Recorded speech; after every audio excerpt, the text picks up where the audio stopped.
On October 9, 2002, Aileen Wuornos, one of the most infamous female serial killers in American history, was executed by lethal injection in Florida.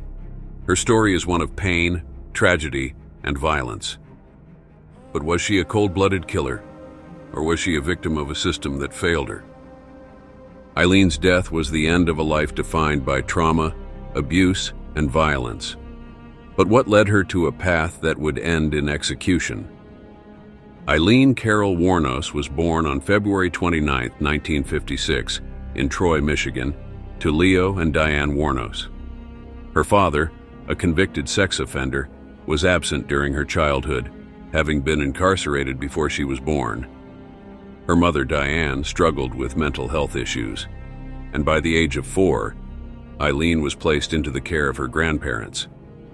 But even in their care, her early life was anything but stable. Her grandfather, a man with his own violent tendencies, would later sexually abuse Aileen.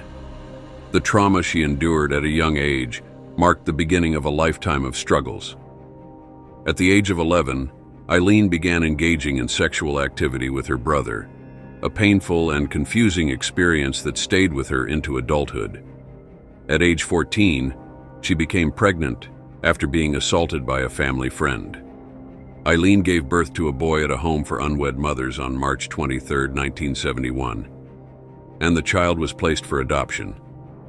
By 15, she was abandoned by her mother and forced to live on the streets.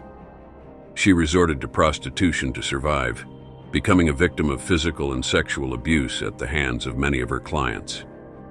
The world she encountered was unforgiving, and it was clear that Aileen would never have the opportunity to heal or build a life of safety. Her life on the streets was brutal. The men she encountered weren't interested in helping her. They were interested in exploiting her. She was beaten, assaulted, and taken advantage of repeatedly, and as a result, she developed a deep distrust of men. Her emotional scars, deepened by her experiences, would eventually lead to a path of violence. In 1989, at the age of 33, Aileen committed her first murder. Richard Mallory, 51, an electronics store owner in Clearwater, was her first victim. She claimed he had raped and beaten her. She said that she shot him in self-defense, but her story would prove to be the beginning of a much darker turn in her life. Aileen went on to kill 6 more men over the course of a year. All of them were men she had picked up while working as a prostitute, and each time she claimed that they had tried to assault her. Her victims included 56-year-old Charles Humphreys and 65-year-old Peter Seams. After the killings, Aileen would steal the victims' money and cars. With each murder, her confidence grew, though she was always haunted by the idea that the next man she met could be her final one. Despite her careful planning, the police were closing in on her. On July 4, 1990, Aileen and her girlfriend Tyra Moore abandoned victim Peter Seams' car after they were involved in an accident. A woman who witnessed the accident provided police with a description of the couple, which later led to a media campaign to locate them. Police also found some of the victims' belongings in pawn shops, and Aileen's fingerprint that was found on a receipt at one of the pawn shops matched the print that was left in Seams's car. In January 1991, she was arrested at the Last Resort biker bar in Volusia County. Police located her girlfriend Tyra the following day, and she agreed to elicit a confession from Aileen in exchange for immunity. Under police guidance, Tyra made numerous calls to Aileen, pleading for help in clearing her name. 3 days later, on January 16, 1991, Aileen confessed to the murders. Despite Tyra's act of betrayal, Aileen described her feelings for Tyra as love beyond imaginable and claimed to still be in love with Tyra even before her execution.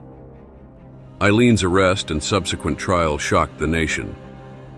She claimed that the killings were in self-defense, but prosecutors argued that she was a cold-blooded killer driven by a desire to murder.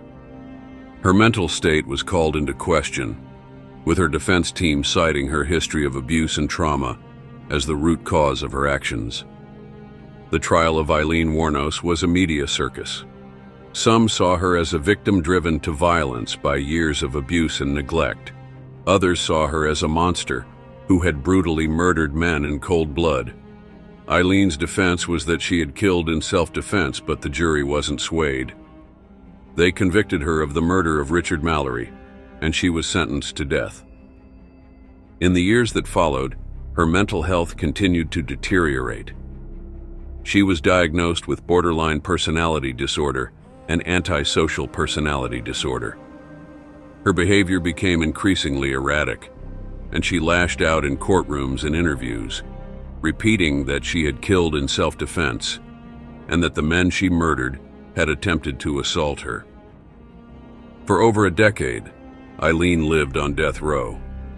Her life behind bars was filled with anger and defiance. She refused to back down from her claims of self-defense, but she also became a symbol of the flaws in the justice system. Was she a woman driven to murder by a lifetime of abuse, or was she simply a ruthless killer? During her time in prison, Aileen's mental state continued to worsen. She frequently gave interviews and engaged in media attention, even though she wasn't always fully aware of her actions. She was never granted clemency, and her appeals for a new trial were denied. On October 9, 2002, after years of legal battles, Aileen Wuornos was executed by lethal injection.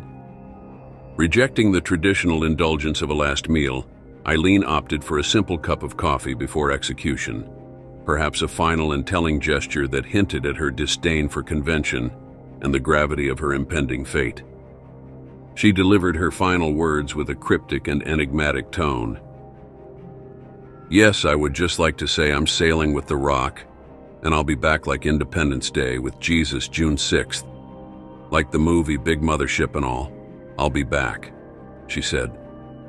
She was 46 years old. Her death raised questions about the ethics of executing someone with such a tragic background. Was she simply a killer, or was she a victim who didn't know how to survive in a world that had left her behind? Her legacy is a complex one. Aileen's crimes were brutal, but her story equally as tragic. She was a victim of abuse, neglect, and a broken system, and perhaps in another world, she might have been saved. Instead, her story became one of violence, and her name is forever tied to the dark side of human nature.